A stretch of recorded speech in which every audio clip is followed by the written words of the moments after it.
Rokani David is my name. And what are we talking about? We are having Marc Guehi in the mix, linked to Arsenal. Then we are having a story of Southgate talking about Phil Foden.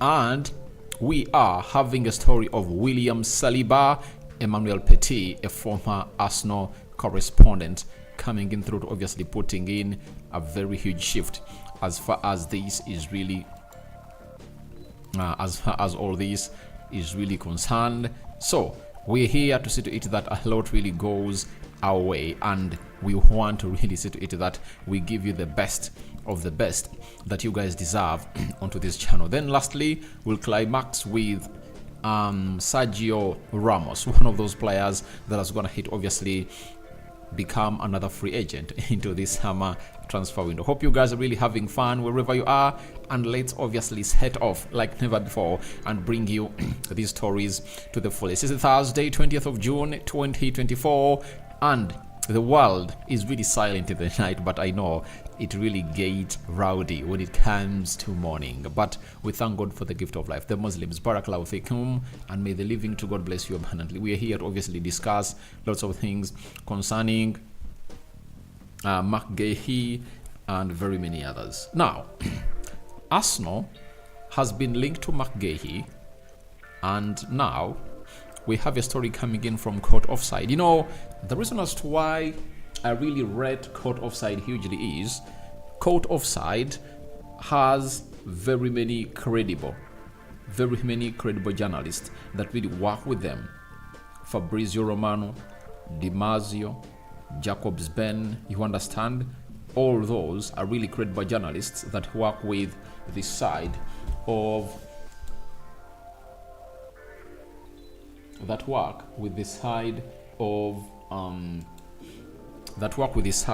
Court Offside. That's why I really hold them in high esteem when they obviously have to say about something, because we all know what they represent, meaning that each and every time they really get sources like that, there is a link of Marc Guehi to the side of Arsenal. Arsenal and Newcastle are both keen on signing Marc Guehi, and both clubs could try to get negotiations going by making opening bids for the player. Crystal Palace are understood to value Marc Guehi at around £50 million, which Arsenal and Newcastle consider too high. That is it. So, Arsenal is keen on Marc Guehi, and one will ask, who is Marc Guehi? Let me bring you up to speed. Marc Guehi is a 23-year-old England international. You know, he was born in Abidjan, Ivory Coast, later migrated to England.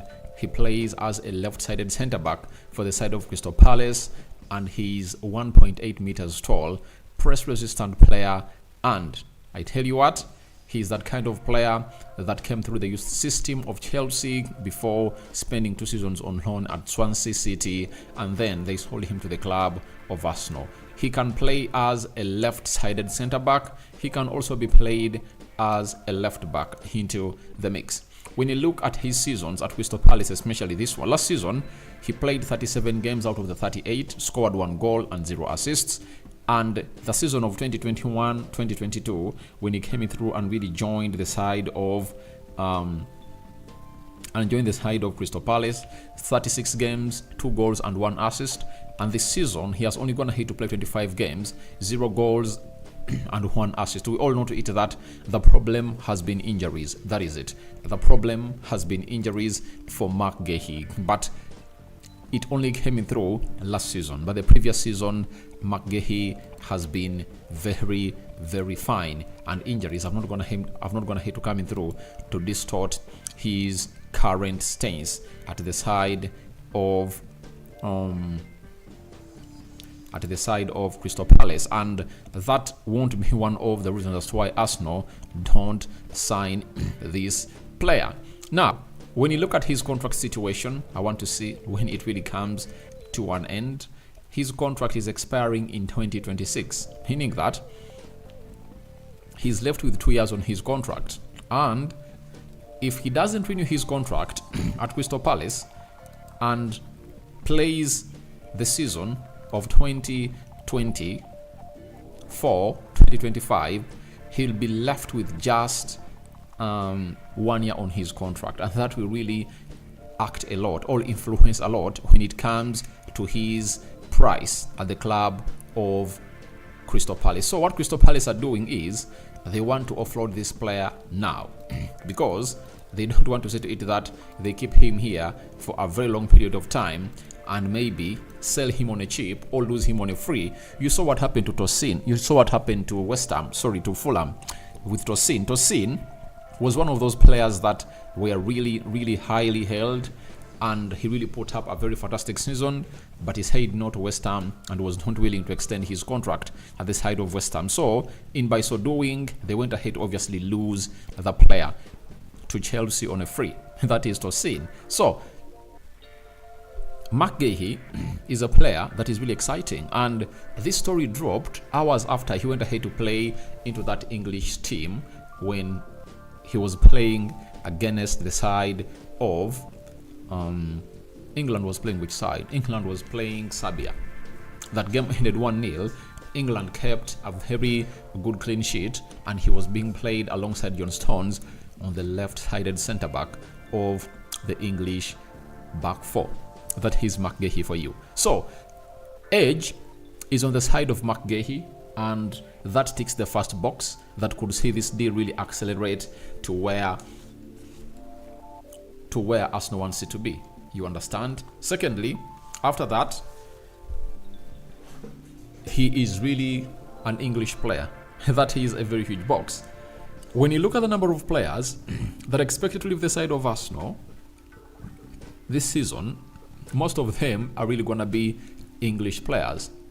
Nketiah, Emily Smith-Rowe, and Reiss Nelson. For Reiss Nelson, he has already gone ahead to tell Arsenal that please allow me leave.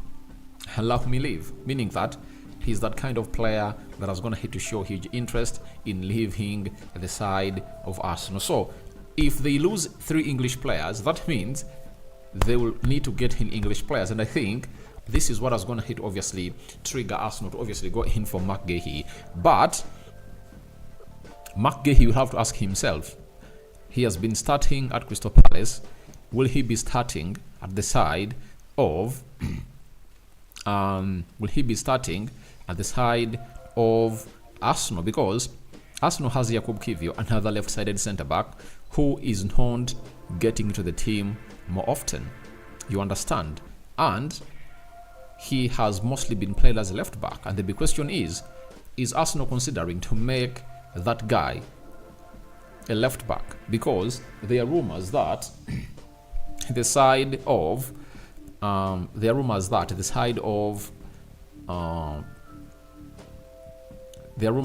Arsenal want to sell Zinchenko, right? Arsenal wants to sell Zinchenko, and maybe Arsenal might be considering Jakub Kiwior and Julian Timber to be their new left backs, the pair of left backs, and they'll be like, if we consider Jakub Kiwior to be a left back, then we will need in a player to come and compete in with Gabriel Magalhaes, who seems to be untouchable. He has gone ahead to have a very, very, very good season at the club of Arsenal, and guess what? He almost surpassed the levels of Saliba, though Saliba remains Saliba. But it sends a very huge message to you that there is something that Arsenal is working upon. Either they are going to sell Zinchenko or they are going to sell Jakub Kiwior. And if you are balancing the two, it looks like Zinchenko is really so much on the exit door of Arsenal because of how he has gone ahead to cost that side of Arsenal. And when you look at the age of Jakub Kiwior, 22 years of age, he showed that if he's given very many games, he can obviously represent to the fullest for the side of Arsenal. You understand? So, Arsenal are keen on Guehi for very many reasons, and it's said even Newcastle is into the mix. And now, if you are Arsenal, you really get to know that Newcastle can't beat you onto this deal. That is it. One, Arsenal has Champions League football that the other side of what is the name? That the other side of Newcastle is not having. Secondly, Newcastle will need to sell to buy, and they have to sell Bruno Guimaraes, by the way. You get? And who is expected to give them money? It's supposed to be Arsenal. So meaning that Arsenal can really do what we call a delay tactic, and in the due case of playing that delay tactic, they'll gate the side of Newcastle and give them money after they've gone ahead to execute the deal of Marc Guehi, provided Arsenal really need it. But when you look at Fabrizio Romano, amongst the people that he has been talking about that Arsenal targeting, a left-sided centre-back was not among, but he talked about a left-back. You understand? So this is really surprising that Arsenal is being linked to Marc Guehi, and I don't see any reason that Marc Guehi should be convinced to join Arsenal. How is that rotation gonna be? Because he has been a first choice centre-back at Crystal Palace. I think he should be going to a team that is gonna consider him as a left-sided centre-back, because for him to really stay into the starting 11 of England, he needs to go to a big team where he's gonna be a starter. Can he come in through and really outcompete Gabriel Magalhaes? I tell you that that room is there, because you remember the beginning of the season, Gabriel Magalhaes looked like he was going to Saudi Arabia, you get? And Mikel Arteta benched him for like 3 games, not until Thomas Partey got an injury, and he had to shift Benjamin White from the central defense, and he played him on the right back, and then brought in Gabriel Magalhaes into the central defense, where he played as a left-sided centre-back. So never say never to anything. Arsenal might have gone ahead to smell a rat that maybe Gabriel Magalhaes is going to be leaving the club of Arsenal, and Marc Guehi will come in through. And Marc Guehi, if he comes in through at Arsenal, he'll be having people that are really willing to see to it that they get him into the mix of what? They get him into the mix of really decampaigning Gabriel Magalhaes. You know what the English media does? Each and every time there is a player who plays or starts ahead of an English player, when he makes one mistake, there is the way they amplify it and really paint it all over the front pages and social media to see to it that this player loses his mind and then he really starts performing badly. Hence, the English player comes in through. But it will depend on the mentality of Gabriel Magalhaes, because for all of the time has been at Arsenal, he hasn't gone ahead to be having competition from an English player. And this is an English international who is playing at the left-sided centre-back of England in the Euros, and preferably is going to really come in through and play throughout the tournament where England is going to really stop. So England media has gone ahead to obviously fight battles for those players that don't hold what we call English passports. You understand? So that is really another huge factor into this. So we wait and see how that pans out, but I want to confirm to you that there might be interest, and we wait to see how Arsenal is going to be dealing onto this. And it shows you that Arsenal might have gone ahead to change the cards a little bit, and they might be looking in for another defender, because I think 2 days back we brought you a story here of Jean-Claude Todibo that Arsenal is interested in signing Todibo. You remember? So there might be something that is really raising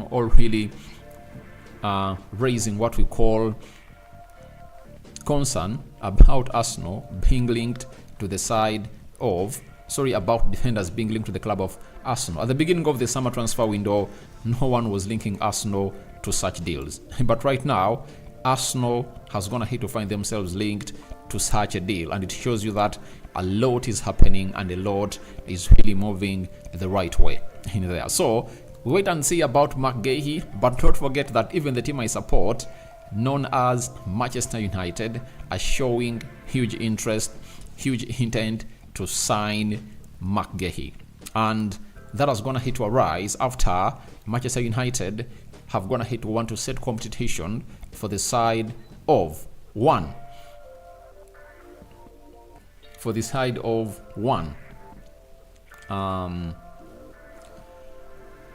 Everton and Braithwaite. Manchester United are so much interested in signing Gerard Braithwaite, and in the so doing, Man United have gone ahead obviously put in huge interest into this deal, and they went ahead to make their first bid, and it was rejected. And when it was rejected, Man United was like, how can we pile pressure onto the side of Everton, United went in and really started get links to other defenders. Lenny Yoro, Matthias De Ligt, Marc Guehi, name it. So we are here to wait and see how this transfer is really gonna go, but a lot is really gonna be happening. Peter Bagonzachi, thank you for watching through. Essi Nantege, thank you for obviously watching in through.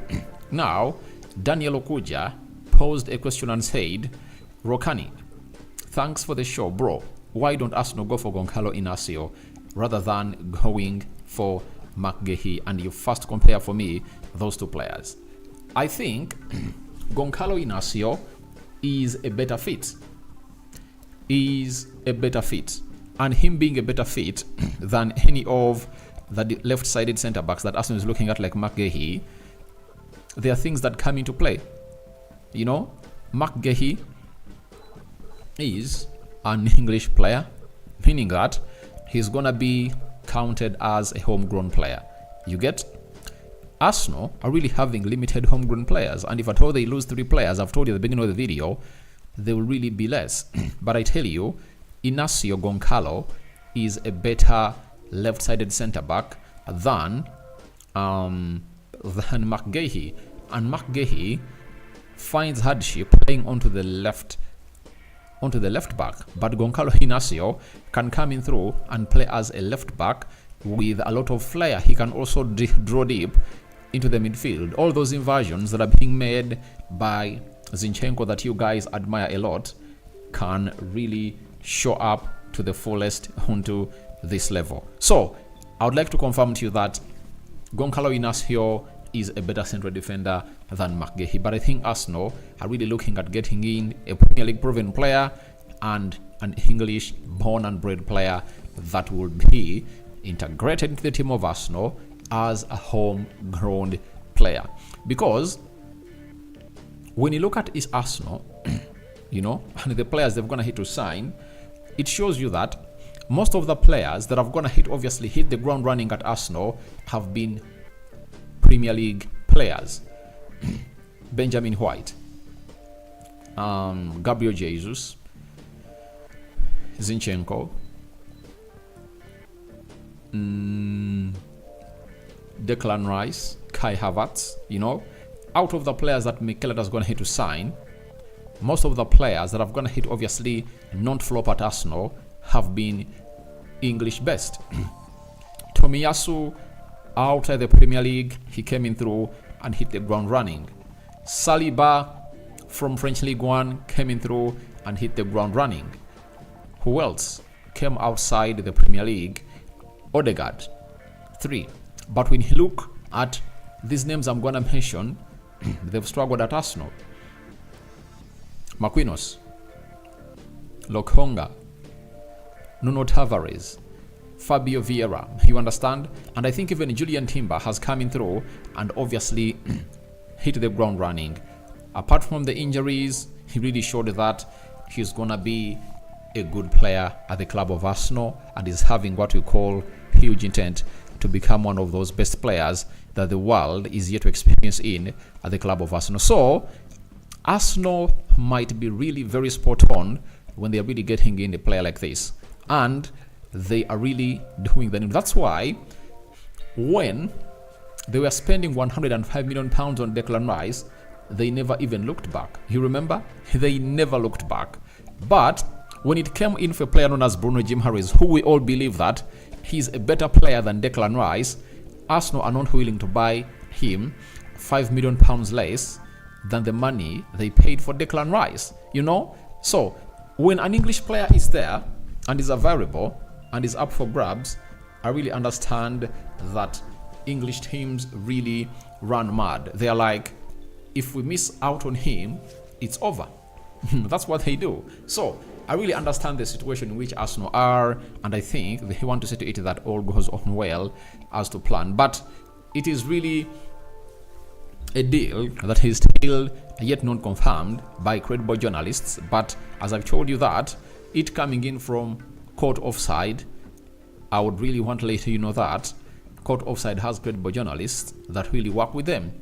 And you can even look at the team of Marc Guehi trying to obviously do the needful, such that they show Manchester United that if you don't sign us, Arsenal is going to take us and do the needful. But the price, £50 million, Arsenal believe it's so much for Marc Guehi. I believe no team, for an English player, if Arsenal paid £50 million for Benjamin White, why don't they pay £50 million for Marc Guehi? I think £50 million is now the bare minimum of any promising player that you will need.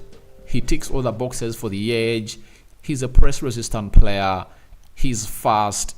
He's good in set pieces. I told you that. Look at all the players that Arsenal are really going to sign. Last season, Arsenal scored close to 21 goals in the Premier League, out of set pieces. You understand? And when you look at all the targets, they're really looking at, looks like Arsenal want to score very many goals from set pieces. Marc Guehi is a threat in a set piece. I brought you a story of Amadou Onana earlier. You got to know what Amadou Onana is all about when it comes to his height, 1.9 meters tall. You get? So most of the players that Arsenal are really looking at are really having something special when it comes to their height. That's why I tell you, Arsenal are really going to be a deadly team when it comes to set pieces. That is next season, because they've gone ahead to put a lot of effort into making this happen. You understand? So exactly for that, let's wait and see the oncoming news for this guy, Marc Guehi, coming in through from the side of Crystal Palace. 3 teams are interested in Marc Guehi: Man United, Arsenal and Newcastle. Liverpool is one of those teams that have been scouting him, but look like they are really diverging to Goncalo Inacio and Lenny Yoro. So let's wait and see how that pans out. I'm having Lawrence, Chris, Comgam. That's great news for the team. Arsenal, they gonna alright. Alex Mutisia, hey bro, hey my brother. And David Sozi, one of the people that is always watching in, says, thanks bro for the updates. Time, we are watching you from Dubai. How is Dubai, my brother? And hope you guys are really doing fine. But smash like button like never before. And guys, continue to subscribe, right? We are left with 41 subscribers to hit 21,700 subscribers. So guys, let's continue doing the needful by obviously subscribing. How do you subscribe? Lower right bottom corner is the place to be. After smashing the black button, hit the notification bell.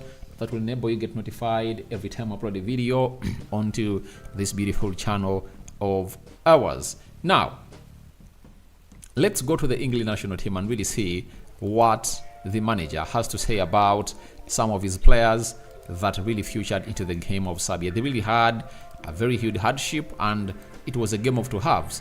The first half was won by none other than England, and the second half was all about Serbia. And now people have been pointing fingers at Phil Foden, and Gary Southgate has said Phil Foden has set an incredible high bar at Man City, where he knows exactly where every player is going to be every time he picks the ball. A club that he's been at since 13. He used to go in there during the week for training. He's known nothing else. Obviously, we all admit that Phil Foden, who was voted the best Premier League player of the year, and he deserved it. Not so? He deserved it, according to me, unless otherwise you oppose it. But the guy, he was really on it, and he was like a burning fire. He went ahead to set records, and looks like the team of Man City is all built alongside this player. And there is no way you obviously come up and not really give him his flowers. He's really good, but Gary Southgate has gone ahead not to really get him into the right position, according to me. I think he should be one of those players that would have gone ahead to be played into what we call the central midfield.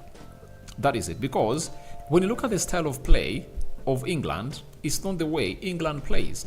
So I think the manager has to note to it that even if it means dropping Kobe Mainoo, because I think Kobe Mainoo really still has a lot of time, you can and really shift Bellingham to be played into what we call you play Bellingham into the double pivot with Declan Rice.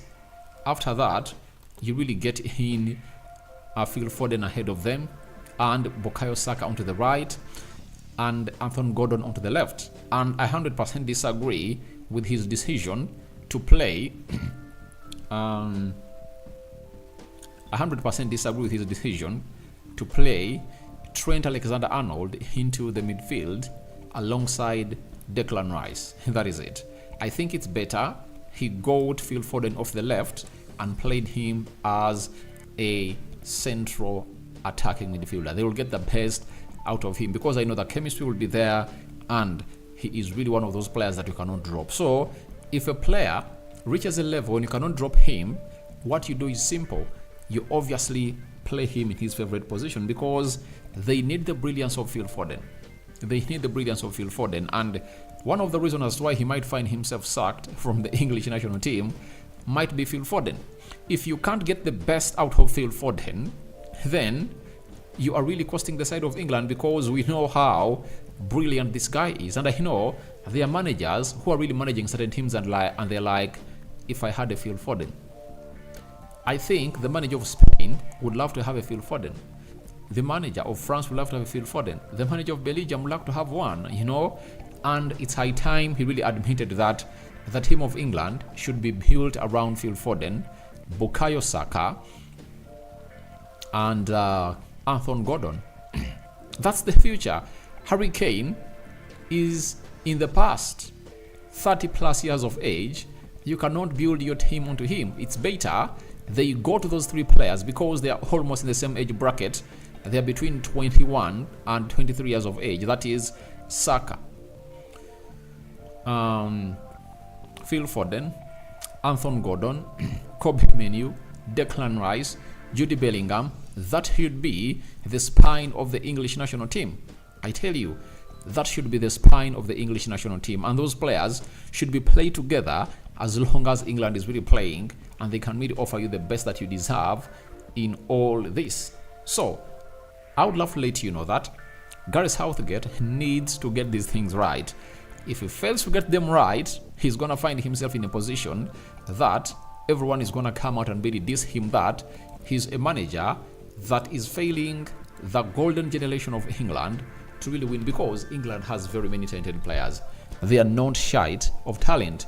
He added and said, I thought Phil Foden did an incredible job for the England national team on Sunday versus Serbia. Sometimes beats with the ball are obvious and catch the eye, but the amount of ground he covered, angles of pressing, filling in for people who were further forward.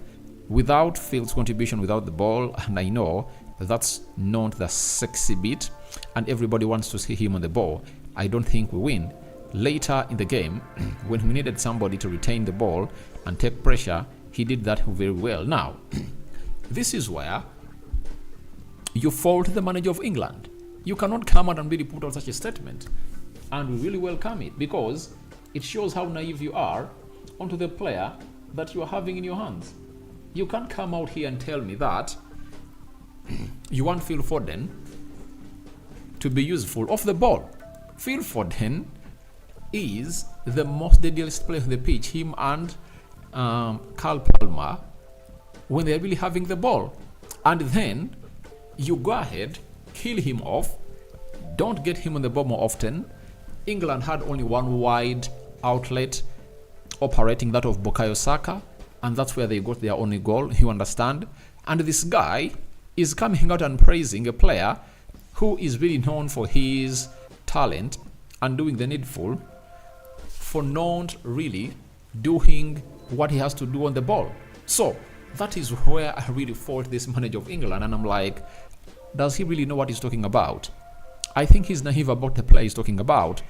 Phil Foden on the ball, he's almost better in the final third than any English player that is in that squad. You understand? So I find it very, very, very disgusting from the manager of England. How can you say that Phil Foden was better off the ball? Yet, we all know that the strength of this lad is really good each and every time he's gotten onto the ball. This guy is really one of those people that should be sacked. And remember those days when Erik ten Hag's job was really uncertain at the club of Manchester United. Every time I got a story linking him to the side of every time I got a story linking the manager of England to Manchester United, I was like, what the hell is this? You know, I was like, what the hell is this? Because you can't tell me that you are really looking into getting a manager at Manchester United to replace Erik ten Hag and you're bringing in Gareth Southgate, because I know he can't handle. Look at the cream he's having at England and what he's using it for. You understand? For me, Gareth Southgate, the only way out, he has to keep the England job before the FA, is to see to it that he wins the Euros. If he doesn't win the Euros, you sack him and get another manager. Maybe a Graham Potter, Eddie Howe, and very many others, because I believe they are better managers that can get the best out of it. By the way, the English manager that I believe can get the best out of that England national team is Graham Potter, though he's gonna be going to the side of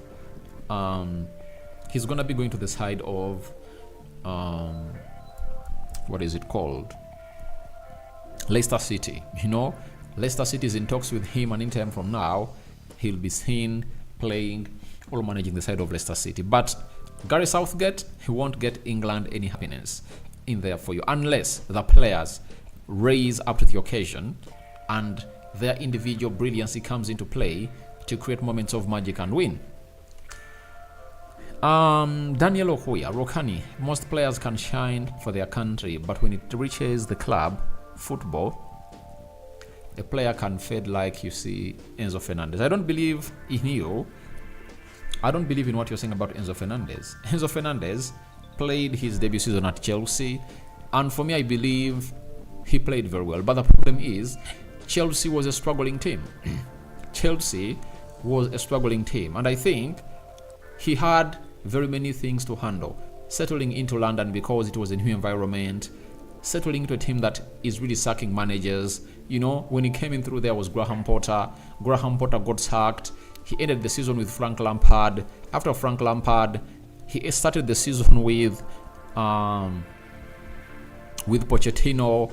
Pochettino got sacked, and now look at the new manager is coming in, Enzo Maresca. Now we wait and see how things are going to pan out. He's not going to be part of the Chelsea team at the start of the preseason because he's going to be playing for Argentina into the Copa America, meaning that he'll join the team late, and that really reads into something else. So I think Enzo Fernandez is not going to perform very badly. He's really a very good player, and for me, for everyone who says that he was really performing at the national team, then you haven't gonna hate to be following him. That player was wanted by Man United in the winter transfer window of 2022. You know, by Rangnick, he was like, getting that player, him and Julian Alvarez. You understand? They were needed at the side of Man United, but United couldn't obviously get them, and Enzo Fernandez got sold to Benfica. If you saw his first months at Benfica, 6 months at Benfica, he really looked good. Chelsea brought him in, struggling as they were, and Enzo Fernandez couldn't really lift them any further. But I believe he's not performing badly. You know, for me, he's doing well. You know, and when Chelsea, or when the storm at Chelsea settles down, then you'll see the best of Enzo Fernandez coming into the mix.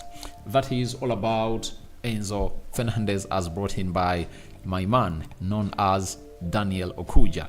Let's get into the Saliba story being put in by Emmanuel Petit, and he told us that it's time for him to step up and take the opportunity.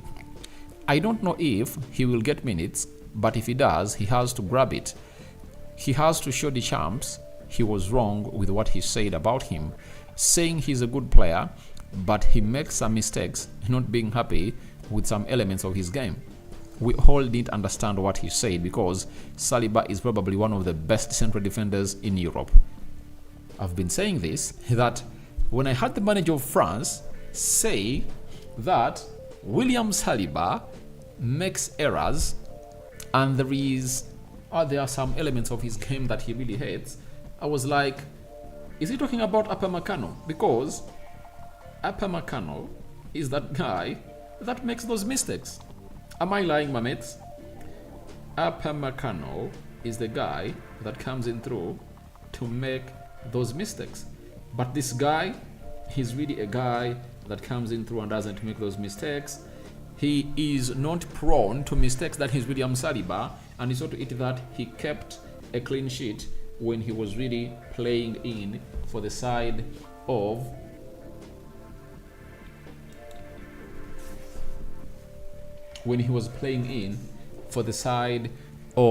France, as they went ahead to obviously tussle it out with which side. I think they beat it by 1-0.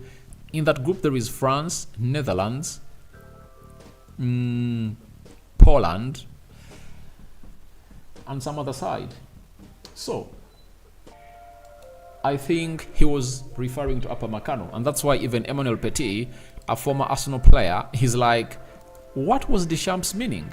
Deschamps, he was like, how can you come up and obviously say this guy is really erratic? And that blew my mind away, because I don't see any errors in William Saliba. But Saliba went ahead to obviously play a very wonderful game, and allow me show you his game by numbers. And I think he's continuing to prove this guy wrong every time he steps onto the field of play. And this is Saliba for you. Let me look for his game by numbers here. I think they are obviously put in by other people in here. Saliba, where are you? Saliba game by numbers, right?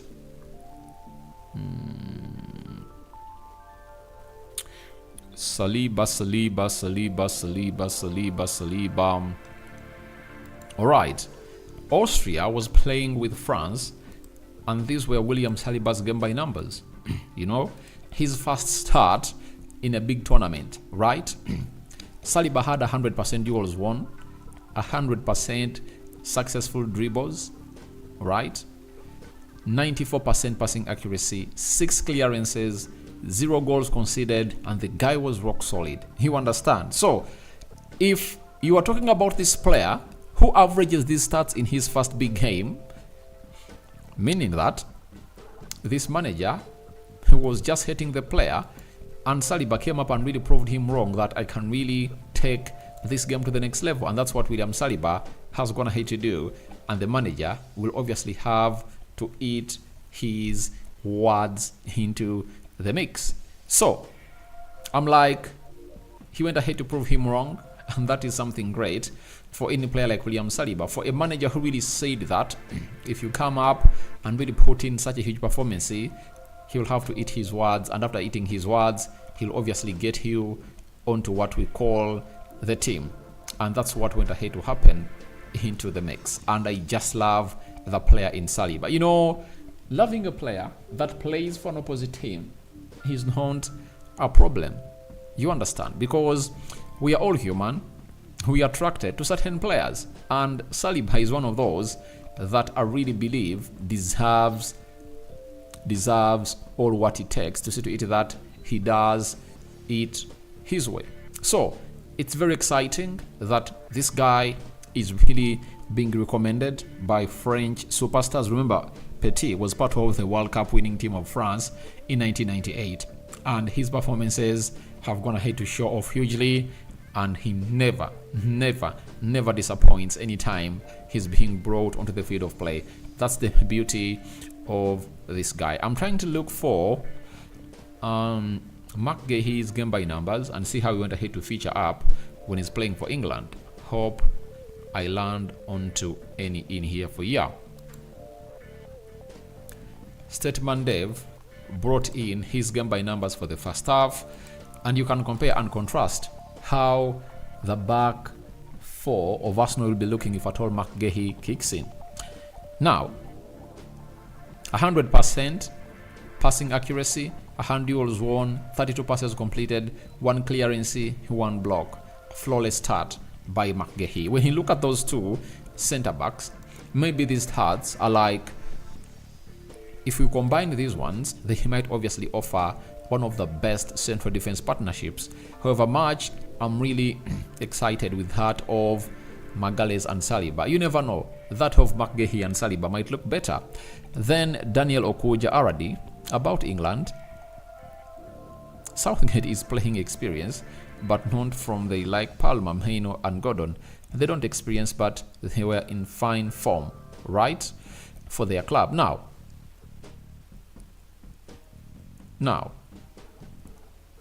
I want to obviously come in through and clear this. Quality, when a player is having quality, it doesn't really mean that he shouldn't be played down and really start a player who is having experience. Can I ask you, how old is Jude Bellingham? Bellingham is 20, you know. Saka, 22. You get? Phil Foden, I think is also 22 or 23. You get? But they're into the England national team and they're really playing very well. Marc Guehi in the central defense is 24. You get? So, experience doesn't matter provided the player is good. Let's all admit that English national team will look different if they're having Foden in, Anthony Gordon, Bukayo Saka, Kobe Mainoo, and Declan Rice. Let's all admit they look a different team altogether. You get? Look at Spain. Let me read you the starting 11 of Spain, and you show me where the experience was. They brought in very many youngsters, and these youngsters have gone ahead to be really given time, and guess what? They went ahead to annihilate the side of Croatia. You get? Spain. Simeone, the goalkeeper, you know his age. You know? Look at Pedri, young. Fabio Ruiz, young. Yamal, young. Nico Williams, young. 4 players, you know, below the age of 23, and they've gone ahead to obviously tussle it out. I mean, look at the subs they brought on, you know. They brought in Dan Olmo, you know his age. You know, Zubimendi, you know his age, you know. So, Spain has young players. And these young players have gone ahead to come in through and obviously represent their team to the fullest. And they went ahead to annihilate a team full of experience. That is Croatia. When you look at Croatia, they had experienced players. Luka Modric, they had Brazovic, they had Kovacic, they had Stanisic, you know, Major. They had a team full of experience, and they were annihilated by Spain by 3-0. And I think the best, for me, the best narrative of going to draw it is that a mixture of talent and experience. And I think, if at all, you really look at all of this, I think the manager has his favorite at the club of England and is afraid to obviously make those tough changes. And what makes a manager different is, one, do the needful and get everything really going. I'm having Isa Mr. Rokani, please. If I watch your video, it just play like 3 minutes, then it stops. I don't know what's wrong with my YouTube. You can help me, please. I think you should really try it in another browser.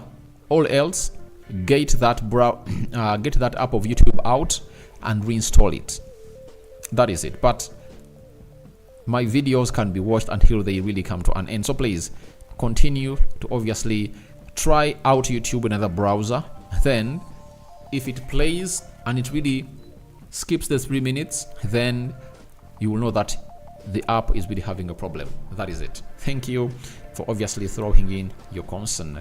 Now, Fabrizio Romano went ahead and really confirmed to us, let me see, when was it?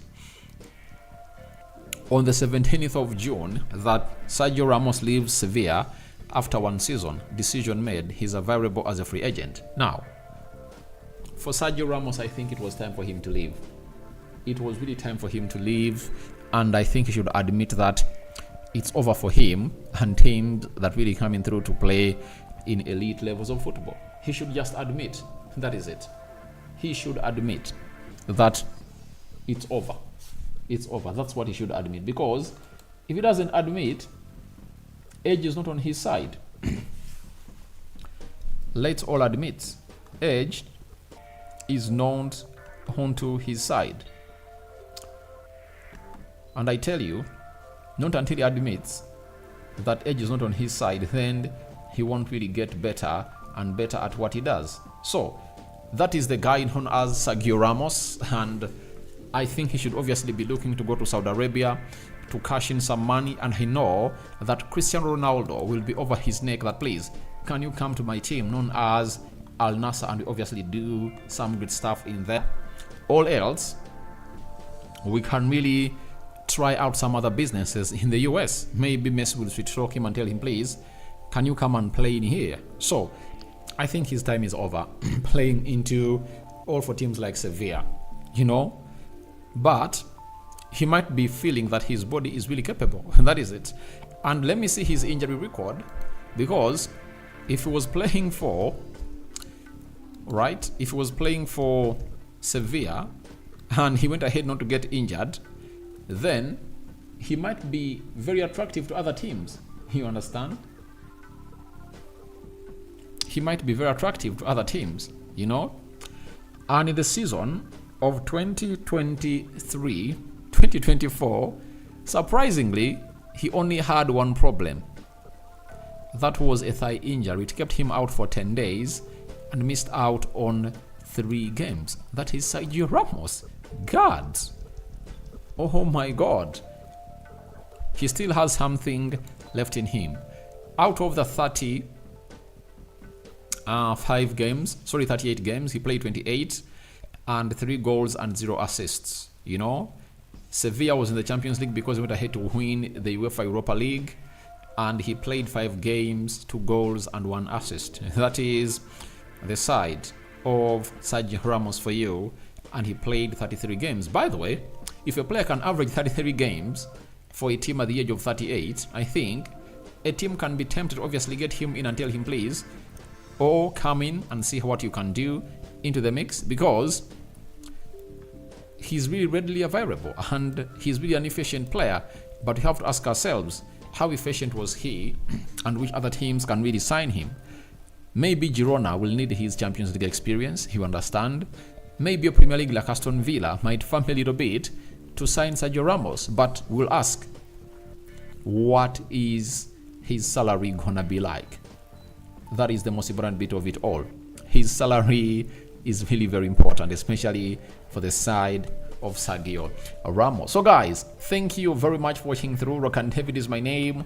I hope we've gone ahead to discuss a little bit of this stuff, and we are gonna be here to in some hours later to obviously drop another video that will obviously entice you and excite you to the fullest. This is the channel that brings you your latest news and information as far as all your football teams are really concerned, and continue subscribing to this channel because we promise to bring you the best of the best as far as news is really concerned. And Rokani David is my name, right? And hope you guys are really having fun. You've gonna hit to enjoy everything we're gonna talk about, from Peter Bagonza to Esinantege to Daniel Okuja, Lawrence, Alex Motisia, David Sozi, Isa, thank you for obviously watching in through. And Daniel Kuja is telling that the absence of Rashford, Jordan Henderson, Calvin Peters, Maguire and Jack Grealish, I don't think if England will reach even up to the semi-finals, and my VAR is monitoring England. Now, let me ask you, they had them in the World Cup. What did they do? They got knocked out by France. You understand? So, I don't find it very, very, very sounding that that side of England needs those players, because they are really down performing. You understand? Players they have to obviously get into the best phase of life. And how do they get in the best phase of life and really take England where they deserve to be? By the manager has to really get in these players that are really good and get them into the best system that will see the best of themselves come out. But the moment the manager doesn't do that, then we are not obviously gonna get the best out of those players. So all in all, I think one thing supposed to do is let him get the best out of those players. I don't really believe in what you people are really saying, that the players are still young, Rashford are going to do better. Rashford had a very bad season. The same applied to Jack Grealish, you know. Calvin Phillips, all of those players were really off. I think it's only Harry Maguire they are missing because he went ahead to get an injury. But in my seeing things, I think that squad is really good. The problem for that squad is the manager. Let's all admit, the problem is the manager who cannot pick the better team to obviously get him through and do the needful. To me, that's the problem. So, that's what we had for you here onto this channel, and it's known as the Rokani Media Football. Thank you very much for watching through. We thank God for the gift of life, the Muslims. Barakallahu fikum. I sign out. See you later, and I cover you all in the precious blood of Jesus Christ. I'm out, my mates.